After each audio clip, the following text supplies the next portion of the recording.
Everyone, welcome back to another video. In this video, we're going to go through one of the new labs in TryHackMe about request smuggling, but with WebSockets, something I just don't have a whole lot of experience with. I see this occasionally on a pen test, but honestly, I'm not even sure how to fully test WebSockets. So I'm really looking forward to going through this room with you. And hey, as usual, I have not done this room ahead of time. This is me approaching it for the very first time, giving you my first reaction as we work through this room together. So I'm sure I will make plenty of silly mistakes. I will miss obvious things, but that's all part of a live stream. I don't know if anyone here has ever live streamed, if you're watching this, but it's like the moment the camera is on and people are watching your screen, your mind blanks. And maybe you even have the same experience, like whether it's Teams or Slack or Zoom, you share your screen to do something simple and all of a sudden you forgot how to use your computer. Well, take that with live streaming times 10. You slowly get used to it, but I still find myself making the silliest of mistakes when I'm live that I don't make when I'm not live. But with that as my disclaimer, let's go ahead and dive into this together and see how we can do. I will share my screen. We're on request smuggling WebSockets. I do believe this is a subscriber only room. So if you are not a subscriber to TryHackMe, unfortunately, you will not be able to access this room. But hey, you can live through me. It's like we're sitting down together, working on this room together, and I'm sharing my subscription with you. So let's dive into this. And actually, I need to make sure I'm on the right VPN. I had to switch my VPNs up. So if we ping, okay, cool. I can ping the room. Awesome. I am on the right VPN. And we'll scroll through here. So in this room, we'll look at ways to smuggle requests through proxies by abusing WebSockets. So what are our learning objectives? We'll understand how WebSockets work. We're going to learn how to exploit HTTP request smuggling via WebSockets functionality. And we want to use tools to detect and exploit said vulnerabilities. Our room prereqs: before attempting this room, you must complete this. You must also be comfortable using proxies. I did not complete this room. Oh, no, I did. Sweet, I did complete the room. Cool. All right, I did it, and I am comfortable using proxies. It recommends burp. We're going to attempt to do it using Cato because I just prefer using Cato on stream because it's more affordable for people for some of the lack of rate limiting stuff. So I'm going to try it in Cato. If it doesn't work, we'll switch over to burp. So starting the VM, you'll need to deploy the VM attached to the task. I already did that. WebSockets. What is a WebSocket? My VM doesn't want to scroll right now. I might have to use this. When using HTTP or Hypertext Transfer Protocol, the client, that's our computer, must make a request before the server can send any information. This complicates the implementation of some application features that require bidirectional communications. For example, suppose you are implementing a web app that needs to send real-time notifications to the user. Well, since the server can't push information to the user at will, the client would need to constantly poll the server for notifications, requiring lots of wasted requests. The WebSocket protocol allows the creation of two-way communication channels between a browser and a server by establishing a long-lasting connection that can be used for full duplex communications or back and forth. Upgrading HTTP connections to WebSockets. The WebSocket protocol was designed to be fully compatible with HTTP. Establishing a WebSocket connection follows a process similar to that of H2C, or HTTP2 request smuggling, for details. The client sends an initial HTTP request with an upgraded WebSocket header, which we can see it right there, and other additional headers. If the server supports WebSockets, it responds with the 101 switching protocol's response and upgrades the connection accordingly. From that point onward, the connection uses the WebSocket protocol instead of HTTP. All right, so here's our client. I'm trying to zoom out a little bit, if I can. Here's our client, and we are sending this request to the backend server. The main thing to note is the connection upgrade and the upgrade WebSocket. And it looks like WebSocket version and WebSocket key potentially here. And we send that to the backend server. If the backend server accepts it, it will switch protocols, and then we're communicating via WebSockets. Got it. If we now add a proxy in the middle, something interesting happens. Instead of fronting the connections themselves, most proxies won't handle the upgrade, but will instead relay them to the backend server. Once the connection is upgraded, the proxy will establish a tunnel between the client and server, so any further WebSocket traffic is forwarded without interruptions. All right, so here's our proxy, the front end proxy anyways. So we're sending that. This receives it on the backend server, and we're saying, hey, switching protocols. And then we are kind of bypassing the proxy as we communicate via WebSockets. The problem we now face is that the tunnel uses the WebSocket protocol instead of HTTP. If we were to attempt to smuggle an HTTP request using this tunnel, the backend server would reject it as it expects a WebSocket request. All right, which status code signals a successful WebSocket upgrade? And that is 101. Abusing WebSockets for request smuggling. Scroll up. Smuggling HTTP requests through WebSocket tunnels. We're already at task 3. I'm doing good. To smuggle requests through a vulnerable proxy, we can create a malform request such that the proxy thinks a WebSocket upgrade is performed, but the backend server doesn't really upgrade the connection. Interesting. This will force the proxy into establishing a tunnel between client and server that will go unchecked since it assumes it is now a WebSocket connection, but the backend will still expect HTTP traffic. One way to force this is to send an upgrade request with an invalid WebSocket version header. This header is used to specify the version of the WebSocket protocol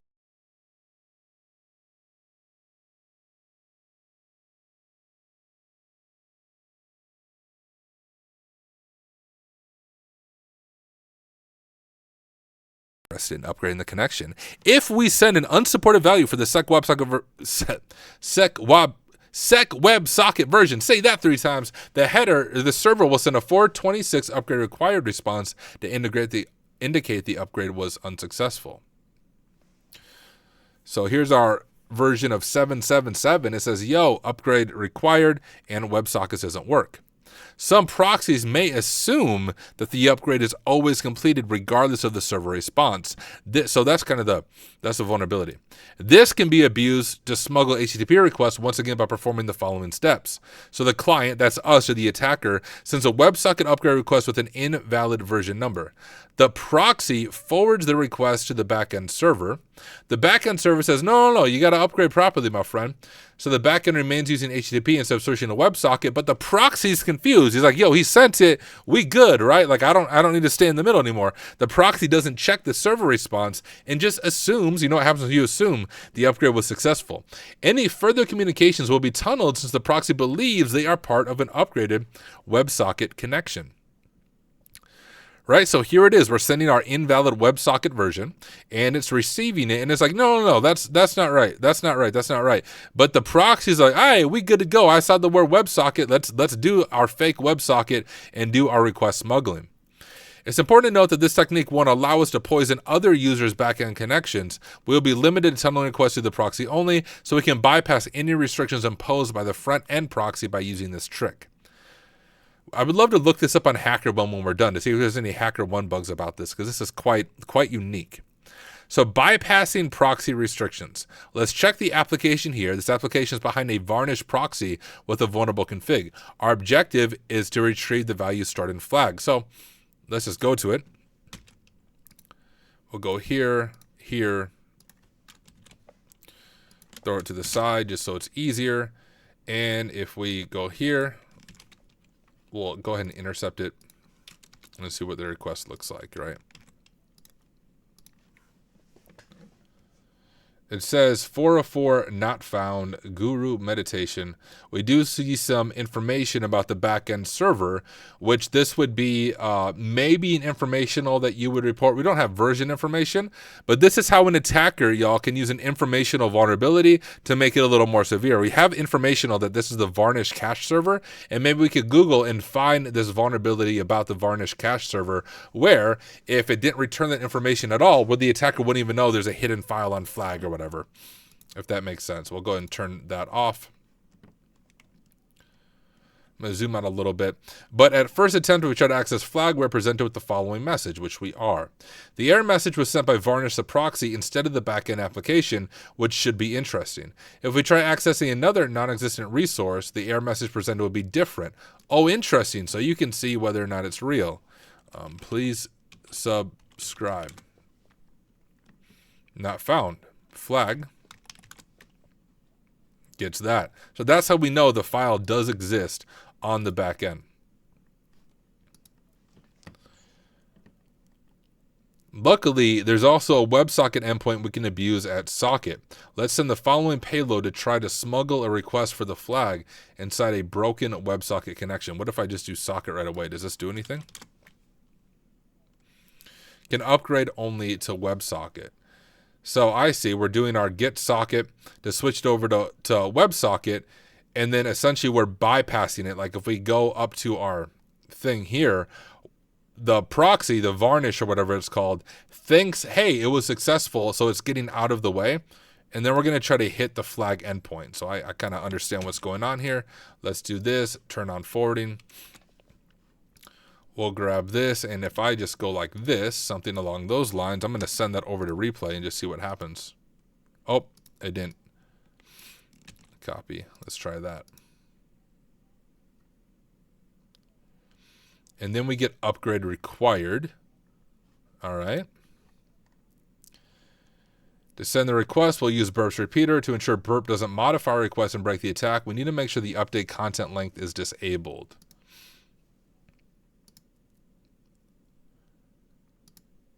I don't know if, is this automatically updating it?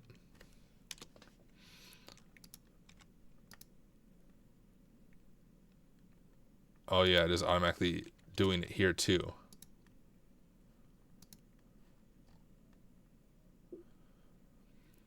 Because, can we disable that in Cato? I bet we can. How can we disable that in Cato? Oh well.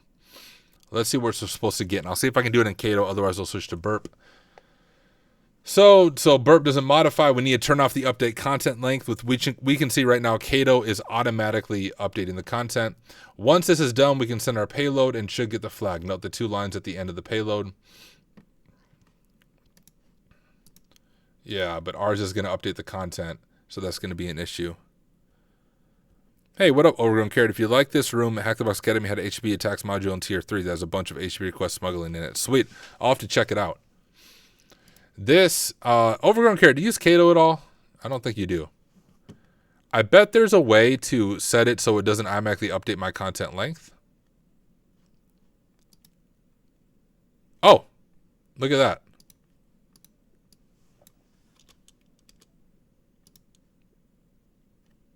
Boom, I figured it out. So in Cato, it is right there. Super easy. Options, update content length, and we were able to grab that flag. Let me copy that flag. Good job, Tyler. Thanks, Tyler. Thank you for the kind words, Tyler.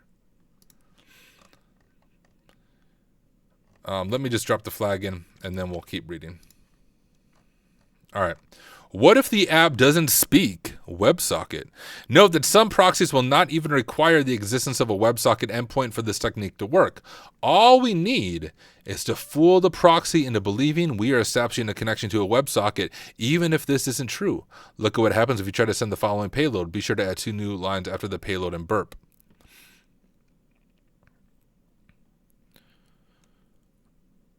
Oh, I was like, what's the difference? I see. So it's going to an endpoint that is not WebSocket enabled, but the proxy doesn't check the response, so you can use any payload that looks close enough to a WebSocket upgrade. Interesting.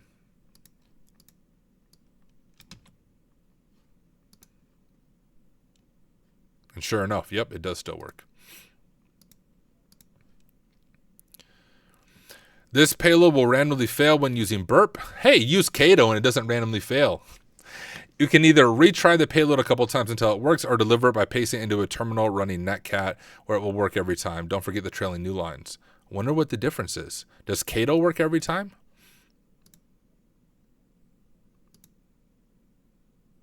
Yep. Cato's officially better than burp. Works every time. TryHackMe needs to create a room like introduction to Cato, guys. Cato is really cool, primarily because of lack of rate limiting on stuff like Intruder, but they've added a lot of really good updates to it, and they're constantly updating it. And the free version I think is better than Burp Suite Community Edition in a lot of ways. It's not yet to Burp Suite Pro Edition, but Pro Edition costs $400 a year. You can get a Cato Pro Edition for, I don't know, $10 a month or something along those lines. That's what I have as a Pro Edition. But even with the free version, you have a lot more features than Burp Suite Community Edition. Defeating secure proxies. So upgrading our proxy.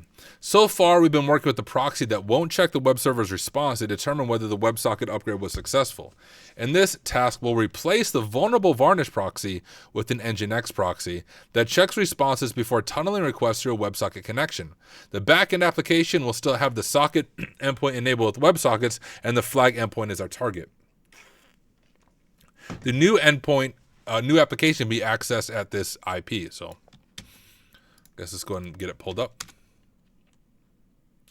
There we go. First, let's try running the payload we used in the previous task to see if it works. All right.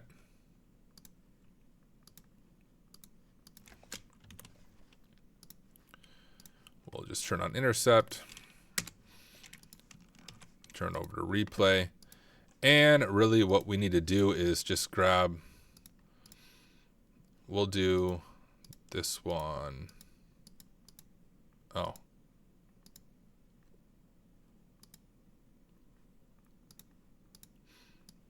We'll try this. All they're doing is upgrading the port. So we'll just change the port to 2 and 2, and let's see if it works. Nope. We get forbidden, forbidden. It does not work. All right. Although I didn't do socket, but I bet it gets the same. Yeah, same error type stuff. Notice how Nginx won't leak the flag despite a 426 response for the initial WebSocket upgrade attempt. Is that what we got? Here, let me change this to socket.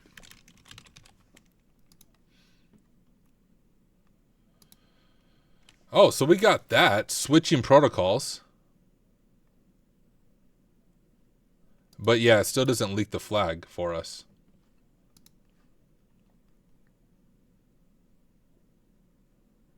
So I'm getting a different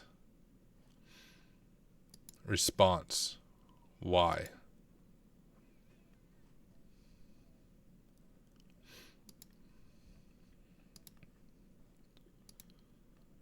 Switching.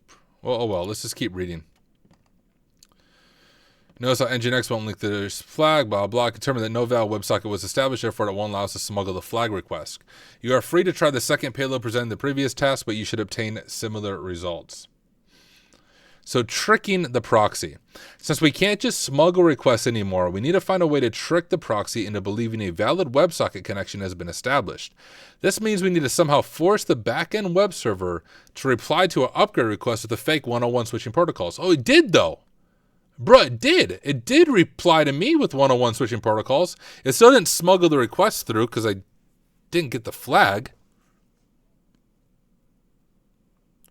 Interesting. I'm curious the difference in how Burp and Cato process these.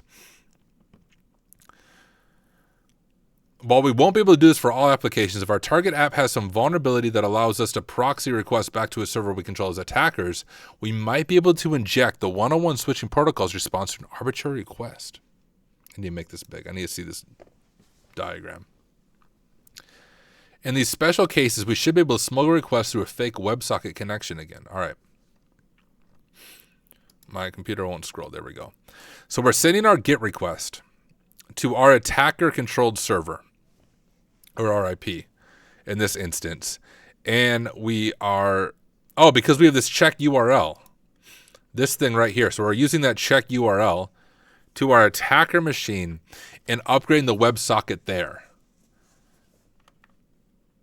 And then the front-end proxy is like, okay, do this. And the back-end server is like, okay, switching protocols, while establishing this weird connection. That's like Inception there.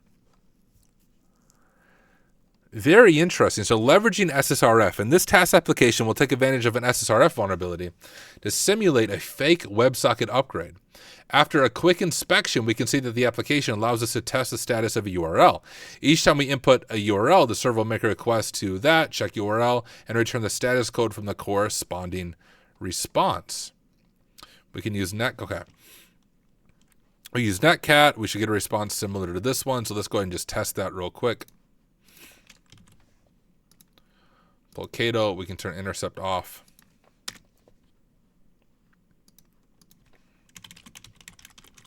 We'll do 1337 because we're elite.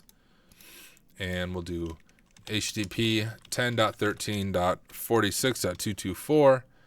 Turn that on, make sure it all looks good. And it does. There's our check URL, although I forgot to add the port. 1337 like that. And we will forward. And you can see the connection right there. We have SSRF, Python request from our target. We can close that out. Back over to the walkthrough. So this means we can successfully use the SSRF vulnerability to influence the response of the backend server. All we need to do is spin up a web server that returns a 101 status, allowing us to fake a WebSocket upgrade. We can set up a web server that responds to status 101 to every request of the following Python code. So we're importing system, we're importing the HTTP server, basic stuff there. So if the length of our argument is 1, print, blah, blah, class redirect. So all this is doing is, like, no matter what happens, it's going to respond with this 101 request. So we'll just call it nano.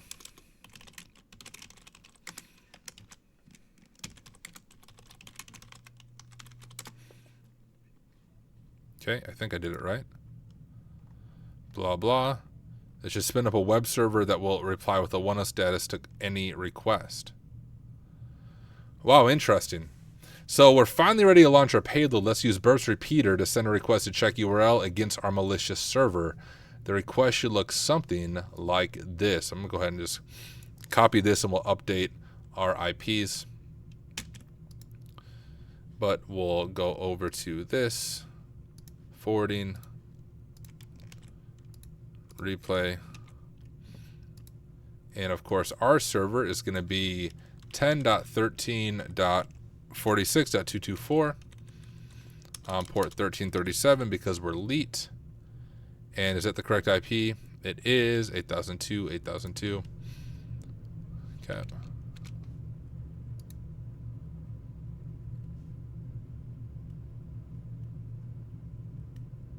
Oh no, it's not working. Do I have to switch to burp? If all goes as expected, you should get a request in your malicious web server and the flag value in burp. Note that you need to add 2 lines at the end of your payload, which I did. So we did get this. Oh, look, and there it came through. Beautiful. Kato did the job. Just took a little bit there because of the different requests that we're going through. But that's actually a really interesting bypass. I never would have thought of something like that. Let me drop the flag down here. That is super cool, y'all.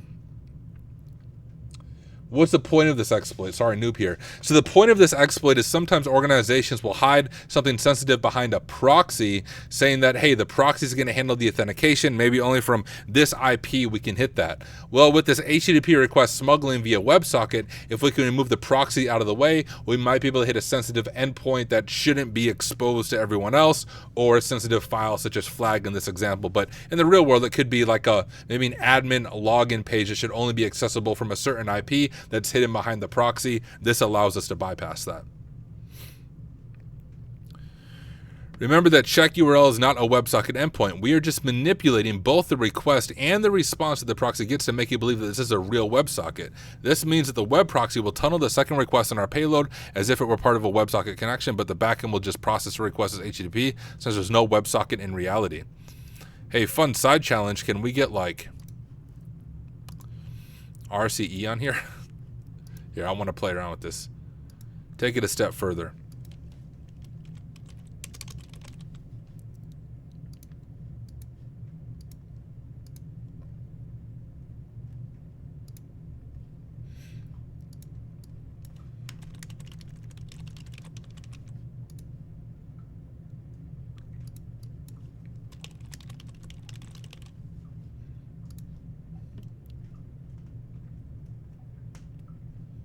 Okay, I'm not going to play it that much longer.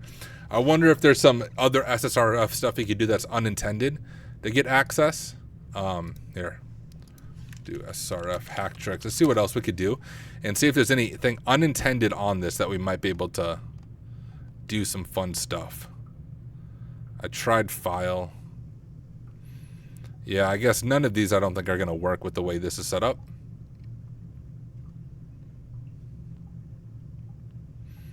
That's exactly what I just tried. I mean, we could try it to our actual IP, I guess.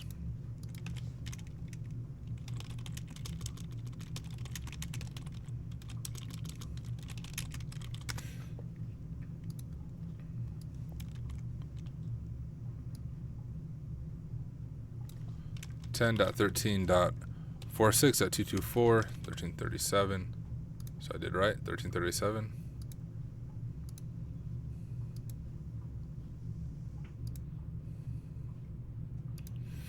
It doesn't even want to process it, I suppose, so that's not gonna work. Check URL. Here, let me copy this. Let me just... Oh, is this like frozen?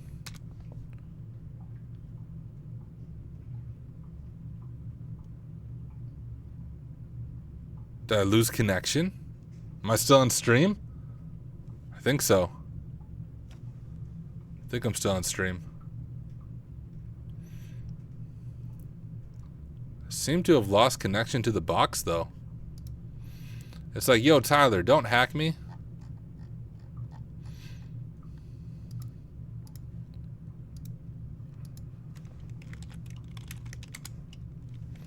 All right, still up.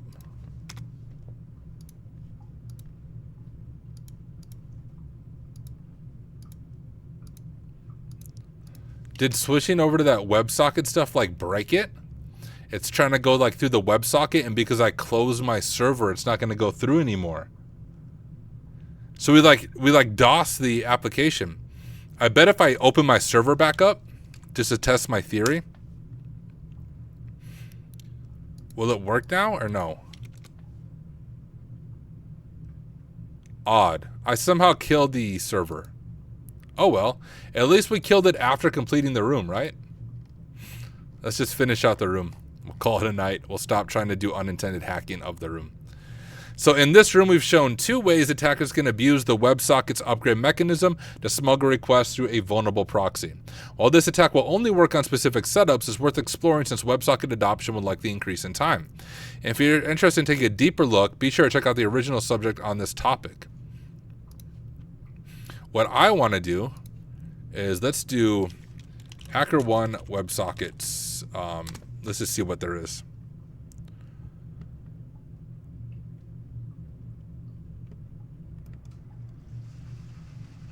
And check out a few things here. What about...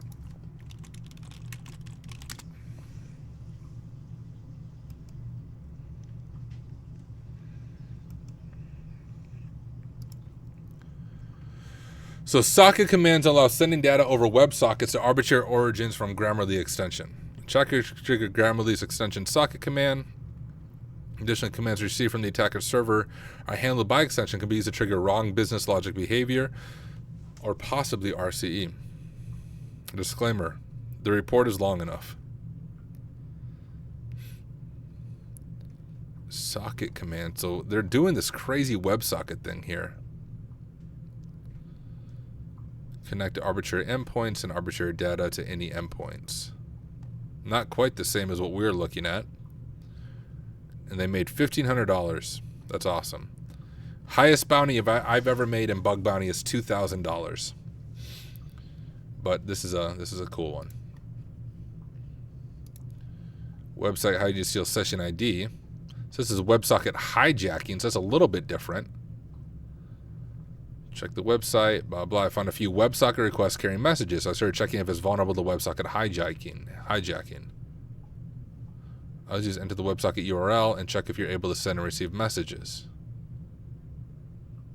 So far, so good. So I started exploring the website further and found that when a user updates their profile, then they receive a message like this, which is disclosing the username of the user. Victims from inaction, the website can actually establish third parties retrieving WebSocket responsive with sensitive content. I see. So when I'm performing sensitive actions, all actions result in the same response, but that is when I perform password change action, then boom, this time session ID disclosed. So an attacker will be creating a website and host a vulnerable code. Now when the victim opens the attacker's website, the connection will be established immediately and they can start seeing the WebSocket. So you're hijacking the WebSocket. So then when they go to update stuff, you could steal their session ID and essentially lead to account takeover. That's pretty cool. once again, different than what we saw, but just like WebSockets are an interesting place of research if you want to do bug bounties, and I'm pretty sure most people are not digging into. This is request smuggling. Not with WebSocket stuff, but either way, quite interesting. And want to give a big thank you to Munra for the creation of this excellent room. Gave me some additional research I really want to dig down into. But hey, y'all, this is the end of this video. We made it through the request smuggling WebSockets room. Really fun, really excellent room by TryHackMe. I know I learned some good stuff in it. Hope you learned some good stuff as well. And I will see you in the next one. See ya.